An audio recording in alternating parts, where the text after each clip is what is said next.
Oui, bonjour. Je voulais faire une petite vidéo quand même là. Je suis pas complotiste, mais enfin, je commence à me dire que ça commence à faire vraiment beaucoup quoi, cette histoire là. Le dernier épisode, c'est évidemment ce feu en Gironde, dans le Var, et puis surtout, c'est pas tellement le feu en lui-même, c'est l'absence totale de réaction des politiques quoi. Comme si ça leur posait pas de problème de pas commander de Canadair, de laisser tout cramer quoi. Et qui dit que ça crame, ça veut dire évidemment le réchauffement climatique, ça veut dire des terres brûlées, ça veut dire aussi donc une baisse de nourriture, une baisse de l'eau. Donc je me dis, je suis peut-être un peu parano, mais enfin ça commence à faire beaucoup quoi. Et une fois de plus, c'est l'absence de réaction des politiques quoi. C'est-à-dire que voilà, c'est normal. On laisse la planète se réchauffer, on laisse la planète se déshydrater, donc ça veut dire notamment, je sais pas, vous prenez la Libye par exemple. En Libye, il y a eu 2 fois moins de récoltes de blé en 2025 que d'habitude quoi. Je peux vous dire que 2 fois moins de récolte de blé en Libye, ça veut dire une grosse pénurie de food, parler en anglais. Et puis aussi une pénurie d'eau là qui commence à se mettre en place. Et puis associé à ça, on en entend parler tous les jours, hein, ces histoires de logiciels. Hein. Je crois que le dernier il s'appelle Claude Mythos, quoi. C'est le dernier logiciel. Un logiciel qui commence à pouvoir s'infiltrer dans d'autres logiciels. Et puis a priori, ça, bon, sans être expert, ils disent que ça peut très bien bloquer des systèmes, notamment les systèmes d'échange bancaire et ainsi de suite. Enfin, en gros, ils nous expliquent, voilà, on développe un logiciel, regardez, c'est terrible, il peut s'infiltrer dans tous les autres logiciels, notamment les logiciels qui permettent les échanges bancaires. Et ils nous disent, ouais, regardez, c'est terrible. Mais en même temps, il faut rien pour arrêter. Ils débranchent pas la machine, ces gens-là, quoi. La moindre des choses, ce serait si on voit qu'on a des logiciels qui commencent à être incontrôlables, à se développer d'eux-mêmes et puis à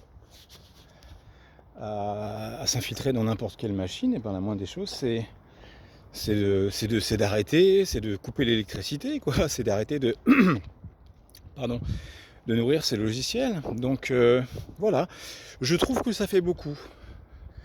À la fois, on a l'impression qu'il y a une espèce de volonté derrière, vraiment de foutre le souk sur la planète, de créer des pénuries d'eau, de pénuries de nourriture, bientôt pénurie d'argent, parce que si tous les systèmes bancaires sont bloqués, les gens ils vont se retrouver avec leur argent bloqué en banque, quoi. Donc ça risque de créer... En fait, on a presque l'impression que ces gens, je parle un peu de ces multimilliardaires, hein, ces multimilliardaires comme Zuckerberg, comme voilà, tous ces gens qui sont extrêmement riches.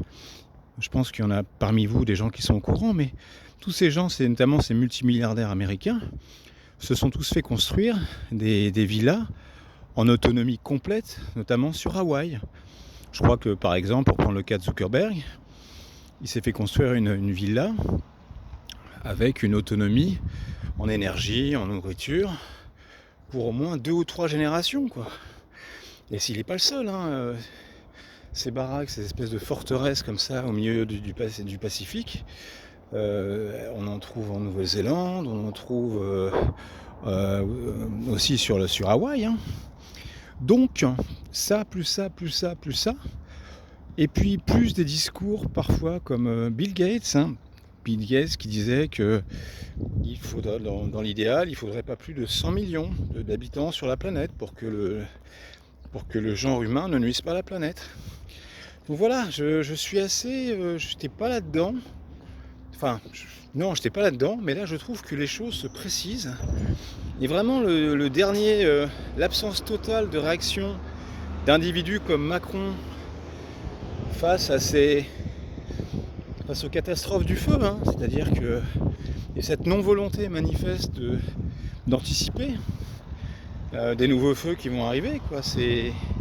Je trouve que ça pose vraiment de plus en plus de questions, quoi. C'est à se demander si tous ces individus, ces multimilliardaires, n'ont pas décidé de créer un chaos sur la planète, hein, un chaos par manque d'eau, par manque de nourriture, une fois de plus par des logiciels qui seraient devenus incontrôlables et qui bloqueraient tous les systèmes, de manière à créer des affrontements entre individus, pendant que eux seraient totalement, tranquillement, isolés dans leurs énormes baraques là, sur Hawaï ou en Nouvelle-Zélande, et puis attendraient comme ça. Comme je l'ai dit tout à l'heure, ils sont en autonomie aussi bien en eau qu'en nourriture qu'en énergie. Et ces individus attendraient que le massacre ait eu lieu de manière à réduire la population planétaire. Voilà, c'est peut-être un discours un peu complotiste, hein, c'est un discours sans certitude, mais je trouve vraiment qu'il y a des choses qui posent question, quoi, quand même. Hein. Et puis je vous dis, hein, moi quand j'entends parler de ces logiciels, dont le dernier, la Claude Mythos, qui manifestement est hors de contrôle, bah c'est très bien de constater qu'il est hors de contrôle, mais pourquoi est-ce qu'il ne coupe pas l'électricité ? Pourquoi est-ce qu'ils continuent d'expérimenter ? Vous voyez, ils sont là, ils sont en train de dire ah, mais c'est terrible, ça y est, les logiciels sont hors de contrôle, mais ils continuent de les développer en même temps. Qu'est-ce que c'est que cette attitude ?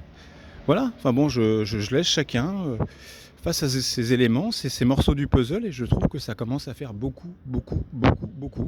Et c'est à se demander vraiment si ces multimilliardaires ne veulent pas créer un chaos sur la planète, de manière à ce que les gens s'entretuent, et qu'une fois que le calme sera revenu, ils estiment qu'on sera revenu à une population normale, quoi.